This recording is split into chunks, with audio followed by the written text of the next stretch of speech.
시청자 여러분 안녕하십니까? VOA 모닝뉴스 시작합니다.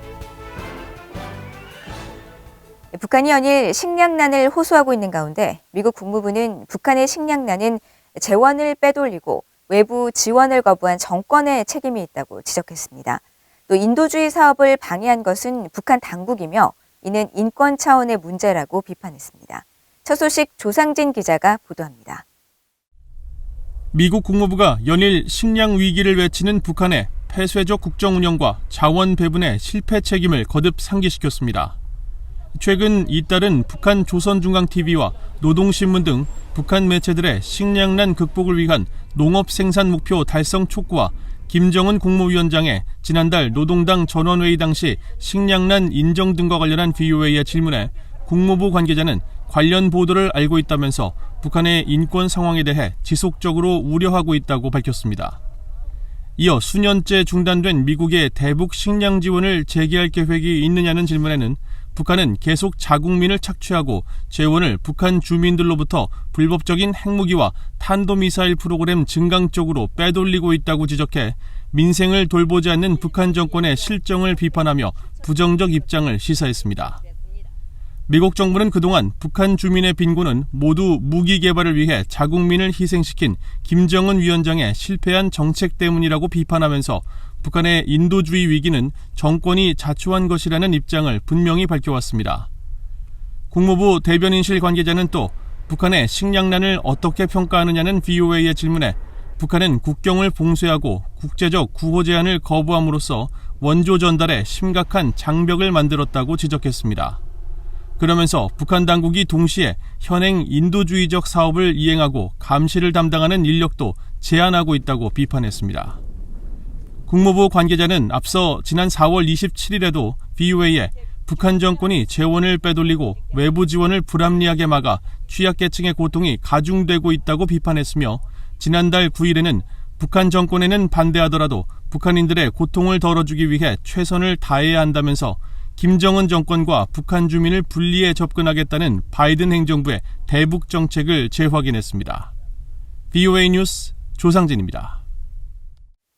성킴 미국 국무부 대북특별대표와 중국의 류샤오밍 한반도 사무특별대표가 처음으로 전화통화를 했는데 이 자리에서 류샤오밍 대표는 비핵화와 미북 평화협정 동시 추진의 뜻을 전했다고 중국 외교부가 밝혔습니다. 국무부는 중국은 북한 정권에 분명히 영향력이 있다면서 중국의 역할을 강조했습니다. 김영교 기자가 보도합니다. 미국 국무부는 성김 대북특별대표가 6일 중국의 류샤오밍 한반도 사무특별대표와 전화통화를 했다고 밝혔습니다. 네드 프라이스 국무부 대변인은 두 대표의 통화를 확인하면서 토니 블링컨 국무장관이 중국의 양제츠 외교 담당 정치국원에게 대북 정책 검토 내용을 설명하고 제안을 했었다면서 중국의 역할을 강조했습니다. 북한의 핵무기와 탄도미사일 문제는 미국 혼자가 아니라 동맹인 한국과 일본은 물론 북한 정권에 영향력을 행사해온 중국도 협력해야 한다는 겁니다. These are not challenges that we can take on alone, that we can address alone, that we will need to work in lockstep, of course, with our allies, Japan and the Republic of Korea, among others in this case, but of course China and the PRC has a role to play as well, and obviously has influence with the regime. 앞서 중국 외교부는 보도자료를 통해 두 사람의 전화통화 사실을 밝히면서 성김 대표는 미국이 한반도 사안을 외교적으로 해결하는 데 힘을 다할 것이고 북한과의 대화와 접촉이 최대한 빠른 시일 내에 재개되길 바란다고 말했으며 미국은 한국과 북한의 관계 개선 지지를 확인했다고 전했습니다. 또 류샤오밍 대표는 이 자리에서 미국의 대북 정책 검토 결과에 대한 견해를 밝혔다면서 비핵화와 미북 평화협정 협상을 동시에 추진하는 이른바 쌍궤 병진 방식과 한반도 문제의 정치적 해결을 위한 단계적이며 동시적인 원칙의 중요성을 강조했다고 밝혔습니다. 그러면서 류 대표는 미국이 북한의 정당하고 합리적인 관심 사안을 중시하고 한국과 북한 간 화해와 협력 노력을 지지할 것을 촉구했으며 두 사람은 서로 소통을 이어가기로 했다고 전했습니다. 이 같은 중국의 입장에 대해 크리스토퍼 힐 전 국무부 동아시아 태평양 담당 차관보는 미국과 중국의 소통에 의미를 두면서도 류 대표의 발언은 기존의 중국 정부의 입장을 재확인한 것이라고 지적했습니다.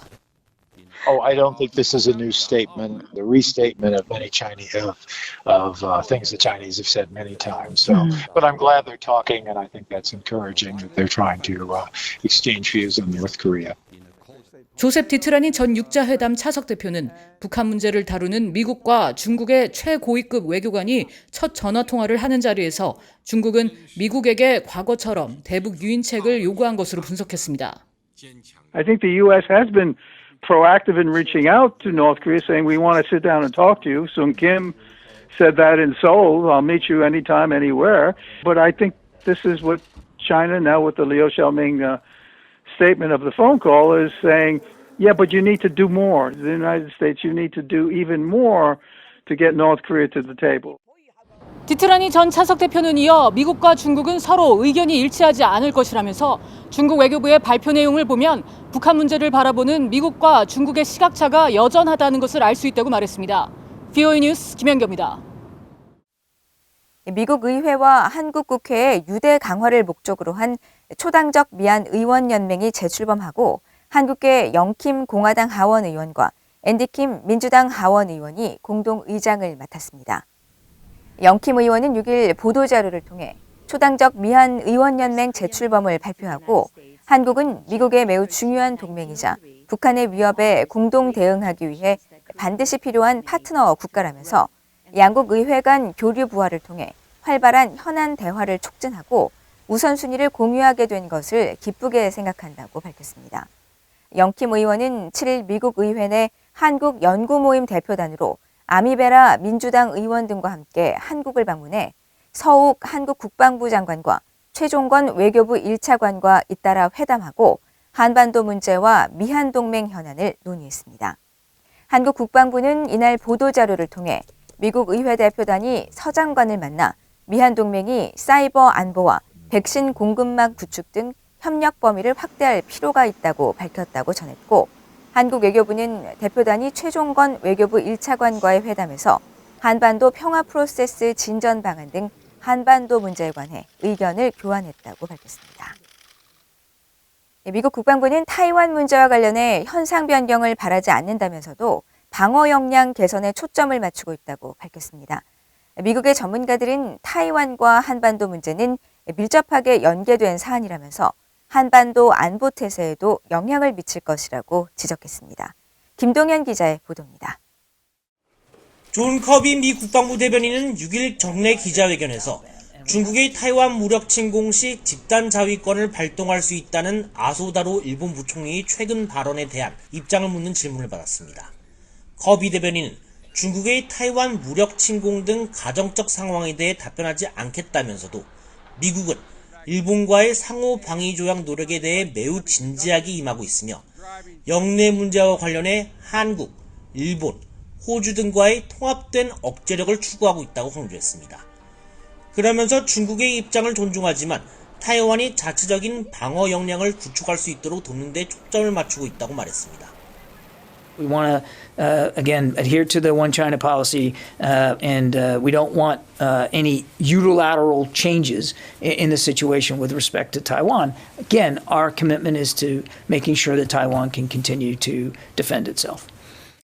이와 관련해 안보 전문가인 월러스 그렉슨 전 미국 국방부 아시아 태평양 담당 차관보는 VOA에 중국의 타이완 무력 침공 가능성이 북한에 초점을 맞춘 한반도 방위 태세에도 상당한 영향을 미칠 수 있는 사안이라고 지적했습니다. Crisis or conflict in Taiwan makes conflict in Korea much more likely, so I would anticipate that ROK forces would have their hands full making sure they're fully prepared for anything North Korea might try. 네이선 프레이어 미국 육군대학원 교수는 중국이 타이완 유사시 북한을 방해꾼으로서 활용할 수 있고 북한 역시 이를 기회로 여길 가능성이 충분하다며 한국은 이에 대비해 주도적으로 자체 억제력 태세를 개선할 필요가 있다고 지적했습니다. We need to, at a minimum, the Republic of Korea to take that middle role, which is enhance its deterrent posture vis-a-vis the North Koreans in complete, shoulder to shoulder with the United States, but also give giving the United States some freedom of action to handle the crisis in Taiwan.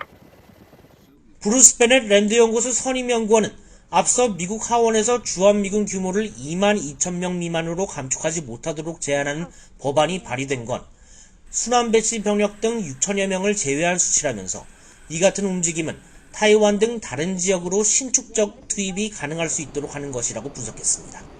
VOA 뉴스 김동현입니다. 지난해 9월 연평도 인근 해상에서 실종된 뒤 북한군 총격에 의해 피살된 한국 해양공무원 이모 씨 사건과 관련해 당시 월북 가능성 등 한국해양경찰청의 수사 결과 발표는 인격권 침해에 해당한다는 판단이 나왔습니다.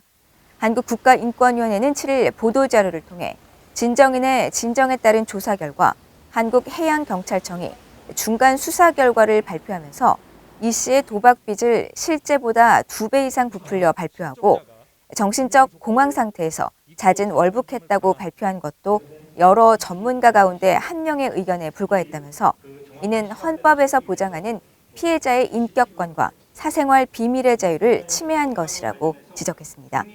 또 해경에서 발표한 이 씨의 채무액 자료가 사실에 근거한 객관적 발표라고 볼 수 없고 국민의 알 권리와도 상관없는 사생활이라면서 해경이 피해자의 월북의 근거로 제시한 내용들이 사실에 부합하지 않아 공정한 발표로 보기 어렵다고 설명했습니다. 이에 따라 인권위는 수사 발표에 주도적으로 관여하고 실무를 관장했던 당시 해경 담당 국장과 과장을 경고 조치하고 향후 사건 처리 과정에서 피해자의 명예나 사생활이 부당하게 침해되지 않도록 재발 방지 대책을 마련할 것을 해양경찰청장에게 권고했다고 밝혔습니다. 신종 코로나 바이러스 감염증 확산 여파에 따른 북한 당국의 국경 봉쇄가 계속되고 있는 가운데 북한의 여권 지수가 지난해보다 3단계 하락해 여전히 최하위권에 머물고 있는 것으로 나타났습니다. 캐나다의 국제 여권 및 금융 자문기업 아톤 캐피탈이 6일 발표한 2021 국제 여권 지수에 따르면 북한의 여권 지수 평가는 지난해에 이어 올해도 42점을 기록했으며 총 199개국 가운데 공동 74위를 차지해 순위가 지난해보다 3단계 하락했습니다. 북한은 비자, 즉 입국 허가 사증 없이 방문할 수 있는 나라가 9개 나라에 불과해 자유로운 입출국이 어려운 나라로 분류됐으며 북한보다 낮은 평가를 받은 나라는 199개국 가운데 에티오피아와 네팔 등 14개국에 불과한 것으로 평가됐습니다. 이번 조사에서는 뉴질랜드가 136점으로 가장 높은 여권 지수를 기록해 1위에 올랐고 미국과 한국, 일본은 공동 3위에 올라 신종 코로나 바이러스 상황에서도 여전히 높은 여권 지수를 기록한 것으로 나타났습니다. 이상으로 BOA 모닝뉴스를 모두 마칩니다. 시청해주신 여러분 고맙습니다.